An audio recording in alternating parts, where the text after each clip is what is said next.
ಅಶ್ವತ್ಥನಾರಾಯಣ ಗಿಡಿ ಅವರೇನು ಪಾಕ್ವಕ್ತಾರನ ಅಥವಾ ಮಾನಸಿಕ ಅಸ್ವಸ್ಥರಾಗಿದ್ದಾರ ತಿಮ್ಮಾಪುರ ವಿರುದ್ಧ ಸುಮೋಟೋ ಕೇಸ್ ಹಾಕಬೇಕು, ಕೂಡಲೇ ಸಚಿವ ತಿಮ್ಮಾಪುರ ಅವರನ್ನು ಬಂಧಿಸಬೇಕು ಅಂತ ಹೇಳಿ, ಸಂಬಳದಿಂದ ಅವರನ್ನು ಕಿತ್ತು ಹಾಕಬೇಕು ಅಂತ ಹೇಳಿ ಅಶ್ವತ್ಥನಾರಾಯಣ ಆಗ್ರಹ ಮಾಡಿದ್ದಾರೆ.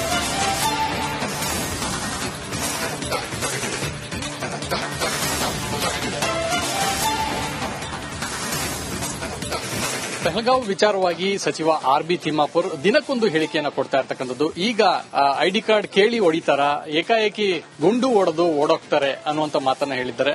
ಇದು ಬಹಳಷ್ಟು ವಿಚಾರಕ್ಕೂ ಕೂಡ ಚರ್ಚೆಗೂ ಕೂಡ ಗ್ರಾಸವಾಗಿರ್ತಕ್ಕಂಥದ್ದು. ಈ ಬಗ್ಗೆ ಮಾತಾಡಲಿಕ್ಕೆ ನಮ್ಮ ಜೊತೆ ಶಾಸಕರಾದಂತ ಅಶ್ವಥ್ ನಾರಾಯಣ ಅವರಿದ್ದಾರೆ. ಸರ್, ಸಚಿವರ ಒಂದು ಹೇಳಿಕೆಯನ್ನು ಗಮನಿಸಿದ್ದೀರಿ?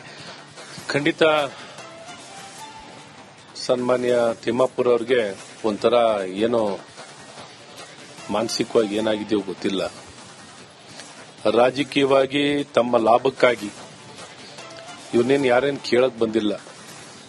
ಇವತ್ತು ಹೇಳಿಕೆ ಯಾರು ಈ ಗುಂಡಿಗೆ ಬಲಿಯಾದಂತ ಕುಟುಂಬದ ವ್ಯಕ್ತಿಗಳು ಯಾರು ಅವ್ರ ಜೊತೆನಲ್ಲಿದ್ರು, ಅವ್ರ ಮಡದಿಯರೇನೆ ಅವ್ರು ಕೊಟ್ಟಿರೋ ಹೇಳಿಕೆ ಇದೇನು ಭಾರತೀಯ ಜನತಾ ಪಾರ್ಟಿ ಅವ್ರು ಕೊಟ್ಟಿರೋ ಹೇಳಿಕೆ ಅಲ್ಲ, ಬೇರೆ ಇನ್ನೂ ಯಾರೋ ಒಬ್ಬ ವ್ಯಕ್ತಿ ಕೊಟ್ಟಿರೋ ಹೇಳಿಕೆ ಅಲ್ಲ. ಇದು ಸ್ವತಃ ಅವರ ಒಂದು ಹೇಳಿಕೆ ಅಳಲನ್ನ, ಅವರ ನೋವನ್ನ ಯಾವ ಆಧಾರಿತವಾಗಿ ಅವರ ಮನೆ ಕುಟುಂಬಸ್ಥರನ್ನ ಕೊಲೆ ಮಾಡುವಂತದ್ದಾಗಿದೆ.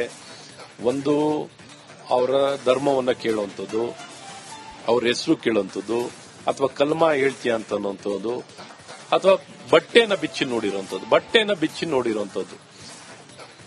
ಈ ಬಟ್ಟೆನೆಲ್ಲ ಬಿಚ್ಚಿ ನೋಡುವಂತ ಎಲ್ಲಾ ರೀತಿಯಾದಂತ ಒಬ್ಬೊಬ್ರು ಒಂದೊಂದು ರೀತಿ ಮಾಡಿರುವಂತದನ್ನ ಬಹಳ ಸ್ಪಷ್ಟವಾಗಿ ಅವರೆಲ್ಲ ಕುಟುಂಬದ ಸದಸ್ಯರು ಹೇಳಿದ್ದಾರೆ.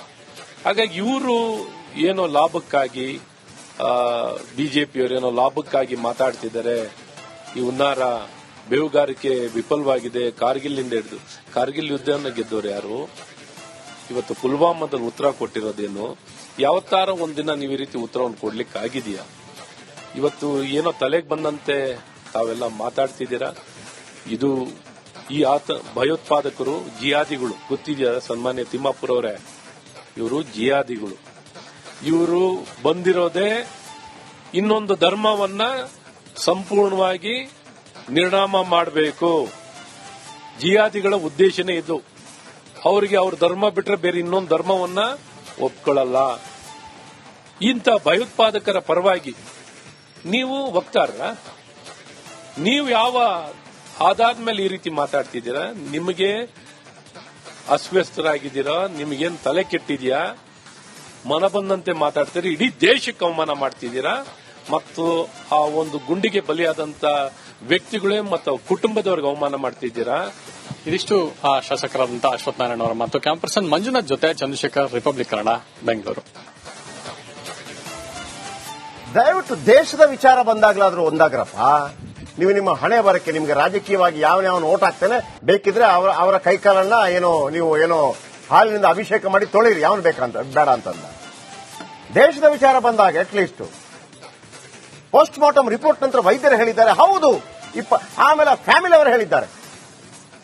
ಸಚಿವ ತಿಮ್ಮಾಪುರ ಅವರೇ, ಒಬ್ಳು ಕ್ರಿಶ್ಚಿಯನ್ ಹೆಣ್ಮಗಳು ಹೇಳ್ತಾ ಇದ್ಲು, ನನ್ನ ಗಂಡನ ಹತ್ರ ನೀನು ಮುಸ್ಲಿಂ ಅಂತ ಕೇಳಿದ್ರು, ಅಲ್ಲ ನಾನು ಕ್ರಿಶ್ಚಿಯನ್ ಅಂತಂದ್ರು, ಕಲ್ಮಾ ಓದು ಅಂತಂದ್ರು, ಆಮೇಲೆ ಸಾಯಿಸಿದ್ರು ಅಂತ ಹೇಳಿ. ಮುಸ್ಲಿಮರಾಗಿದ್ರೆ ಮಾತ್ರ ನೀವೀಗ ಪಾಕಿಸ್ತಾನ ಆ ಭಾಗಕ್ಕೆ ನೀವು ಹೋದ್ರೆ ಒಂದೋ ಕಲ್ಮಾ ರೆಡಿ ಮಾಡ್ಕೊಂಡು ಹೋಗ್ಬೇಕು, ನಿಮ್ಮ ಹೆಸರು ಚೇಂಜ್ ಮಾಡಬೇಕು, ಮತ್ತೆ ಗೊತ್ತಿಲ್ಲ ಪ್ಯಾಂಟ್ ಬಿಚ್ಚಿಸುವಾಗ ಗೊತ್ತಿಲ್ಲ ಏನಾಗುತ್ತೆ ಅಂತ. Be ready.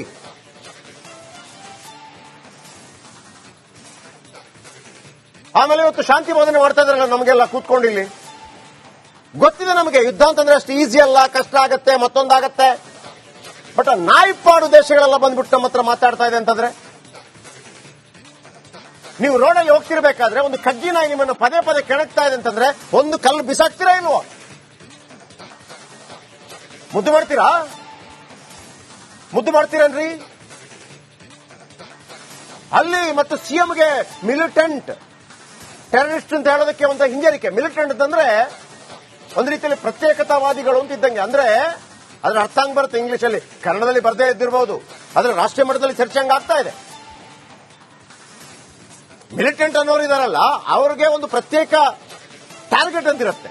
ಅವರು ಜನಸಾಮಾನ್ಯರ ಮೇಲೆಲ್ಲ ಹಂಗೆಲ್ಲ ಗುಂಡಾರಿಸೋದಿಲ್ಲ. ಅವರ ಟಾರ್ಗೆಟೇ ಬೇರೆ. ಅವರ ಬಗ್ಗೆ ಜನಸಾಮಾನ್ಯರು ತಿರುಗಿಬಿಡೋದಿಲ್ಲ. ಏನು ಅವ್ರು ಮಾಡ್ಕೋತಿದ್ದಾರೆ ಅಂತೇಳಿ. ಈಗ ಒಂದು ಉದಾಹರಣೆ ಕೊಡ್ತೀನಿ, ಅದಕ್ಕಿದಕ್ಕೆ ಕಂಪೇರ್ ಮಾಡಬೇಡಿ. ನಕ್ಸಲಿಸಂ ಹೋರಾಟ ಆಗತ್ತಲ್ಲ, ಅವರನ್ನ ಪದೇ ಪದೇ ಸರ್ಕಾರಗಳು ಏನ್ ಹೇಳುತ್ತೆ ಅಂದ್ರೆ ಬನ್ನಿ ಬನ್ನಿ ಬನ್ನಿ ನಮ್ ಜೊತೆ ಸೇರ್ಕೊಳ್ಳಿ, ಬನ್ನಿ ನಮ್ ಜೊತೆ ಸೇರ್ಕೊಳ್ಳಿ. ಅವರನ್ನ ಭಯೋತ್ಪಾದಕರು ಅಂತ ಕರೆಯಲ್ಲ. ಯಾಕೆ ಅಂತಂದ್ರೆ ಅವರು ತಮಗಾಗಿರುವಂತಹ ಅನ್ಯಾಯಕ್ಕಾಗಿ ಗನ್ನೆತ್ತಿದ್ದಾರೆ ಅಂತ. ಬಟ್ ಅವ್ರು ನಮ್ಮ ಪ್ರಜೆಗಳೇ. ಅರ್ಥ ಆಗ್ತಾ ಇದೆಯಲ್ಲ? ಈಗ ನಕ್ಸಲೈಟ್ಗಳನ್ನೇ ಮುಗಿಸಲೇಬೇಕು ಅಂತಂದ್ರೆ 2 ನಿಮಿಷ ಕೆಲಸ ಅಲ್ವಾ? ನಾನು ಕೇಳ್ತಾ ಇರೋದು ನಿಮ್ಗೆ, 2 ನಿಮಿಷ ಕೆಲಸ ಅಲ್ವಾ? ಮಿಲಿಟರಿ ಕರೆಸಿದ್ರೆ 5 ನಿಮಿಷ ಕೆಲಸ, ಡಮ್ ಡಮ್ ಡಮ್. ಬಟ್ ಹಂಗ್ ಮಾಡಲ್ಲ ನಕ್ಸಲೈಟ್ಗಳ ವಿರುದ್ಧ. ಯಾಕಂದ್ರೆ ಅವ್ರು ನಮ್ಮ ದೇಶದ ಪ್ರಜೆಗಳು. ಯಾವುದೋ ಒಂದು ಕಾರಣಕ್ಕಾಗಿ ದಾರಿ ತಪ್ಪಿದ್ದಾರೆ, ಹಾಗಾಗಿ ಅವರನ್ನು ಸರಿಪಡಿಸುವಂತ ಜವಾಬ್ದಾರಿಗಳು ನಮ್ಗಿರತ್ತೆ ಅಂತ. ಅವರನ್ನು ಮಿಲಿಟರಿ ಅಂತ ಕರೆಯಲ್ಲ, ಅದು ಬೇರೆ ವಿಚಾರ. ದಾರಿ ತಪ್ಪಿದ ಮಕ್ಕಳು, ನಮ್ಮ ಮಕ್ಕಳು ಅಂತ. ಸರಿಯಾದ್ರೆ ಒಳ್ಳೇದು ಅಂತ.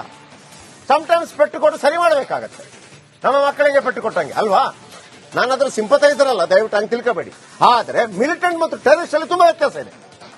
ಟೆರರಿಸ್ಟ್ ಅವನಿಗೆ, ಆದ್ರೆ ಈ ಟೆರರಿಸ್ಟ್ ಜಾತಿ ಟೆರರಿಸ್ಟ್. ಟೆರರಿಸ್ಟ್ ಆದವನಿಗೆ ಯಾರು ಏನು ಅಂತಿರೋದಿಲ್ಲ ಸರ್. ಈಗ ಮುಂಬೈನಲ್ಲಿ ಬಾಂಬ್ ಇಟ್ಟು ಹೋದ್ನಲ್ಲ, ಅವ ಟೆರರಿಸ್ಟ್. ಯಾರು ಬೇಕಿದ್ರು ಸಾಯಿಲಿ ಅಂತ ಟೆರರಿಸ್ಟ್. ಅಲ್ಲಿ ಹಿಂದೂ ಮುಸ್ಲಿಂ ಏನೂ ಬರೋದಿಲ್ಲ. ಆದ್ರೆ ಪಹಲ್ಗಾಮ್ನಲ್ಲಿ ಆಯ್ತಲ್ಲ, ಇವ ಟೆರರಿಸ್ಟ್ಗಿಂತಲೂ ಡೇಂಜರ್. ಯಾಕಂದ್ರೆ ಅವ ಮುಸ್ಲಿಂ ಅಲ್ಲದವರನ್ನು ಮಾತ್ರ ಹೊಡೆದದ್ದು. ಅವನು ಧರ್ಮ ಅಂದ ಟೆರರಿಸ್ಟ್. ಆತನ ಮಿಲಿಟೆಂಟ್ ಅಂತ ಹೇಳಕ್ ಬರಲ್ಲ. ಮಿಲಿಟೆಂಟ್ ಅಂದ್ರೆ ಏನಾಗುತ್ತೆ, ಆತ ಪ್ರತ್ಯೇಕ ಪಾಕಿಸ್ತಾನಕ್ಕಾಗಿ, ಪ್ರತ್ಯೇಕ ಕಾಶ್ಮೀರಕ್ಕಾಗಿ ಹೋರಾಡೋವನು ಅಂತ. ಹಂಗ್ ಬರಲ್ಲ.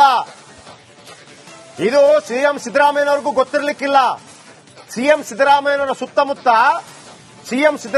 ಸುತ್ತಮುತ್ತ ಕಮ್ಯುನಿಸ್ಟ್ನ ಹಳೆ ಪಳೆಯುಳಿಕೆ ಇದೆ. ಕಮ್ಯುನಿಸ್ಟ್ನ ಹಳೆ ಪಳೆಯುಳಿಕೆಗಳು. ಅದು ಕಾಂಗ್ರೆಸ್ಸಿಗರಲ್ಲ. ಅವರಿಗೆ ಜಾಗ ಇಲ್ಲ ಎಲ್ಲೂ ಕೂಡ ನುಸುಳೋದಕ್ಕೆ.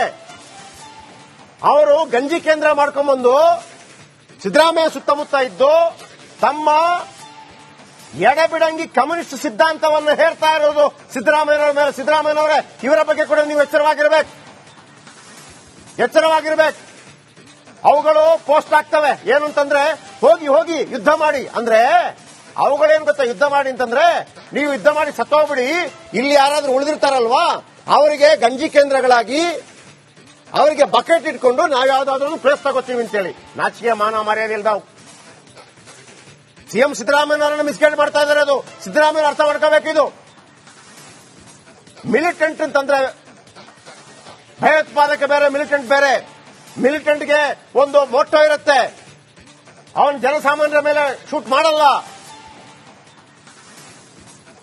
ಈಗ LTT ಇತ್ತಲ್ವಾ, LTT ಅವರು ಜನಸಾಮಾನ್ಯರ ಮೇಲೆ ಅಟ್ಯಾಕ್ ಮಾಡ್ತಾ ಇರಲಿಲ್ಲ. ಅವರಿಗೆ ಶ್ರೀಲಂಕಾ ಸೇನೆ ಜೊತೆ ಫೈಟ್. ಯಾರು ಕಿರಿಕಿರಿ ಮಾಡ್ತಾರೋ ಅವ್ರಿಗೆ ಮಾಡ್ತಾ ಇದ್ರು.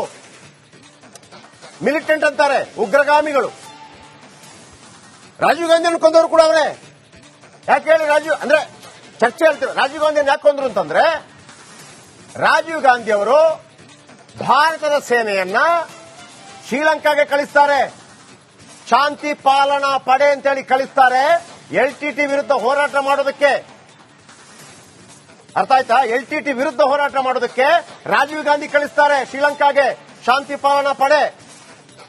ಆಗ LTT ಅವರಿಗೆ ಕೋಪ ಬರುತ್ತೆ, ನೀವ್ಯಾಕೆ ಕಳಿಸ್ಬೇಕು ನಮ್ಮ ವಿರುದ್ಧ? ಇದೇ ರಾಜೀವ್ ಗಾಂಧಿ ಅವರು ಶ್ರೀಲಂಕಾಗೆ ಹೋಗಿದ್ದಾಗ ಅಲ್ಲಿ ಗೌರವ ವಂದನೆ ಸ್ವೀಕಾರ ಮಾಡಿದಾಗ, ಈಗಲೂ ಕೂಡ ಯೂಟ್ಯೂಬ್ ಅಲ್ಲಿ ಓಪನ್ ಮಾಡಿ ನೋಡಿ, ರಾಜೀವ್ ಗಾಂಧಿ ಅಟ್ಯಾಕ್ ಇನ್ ಶ್ರೀಲಂಕಾ ನೋಡಿ. ಒಬ್ಬ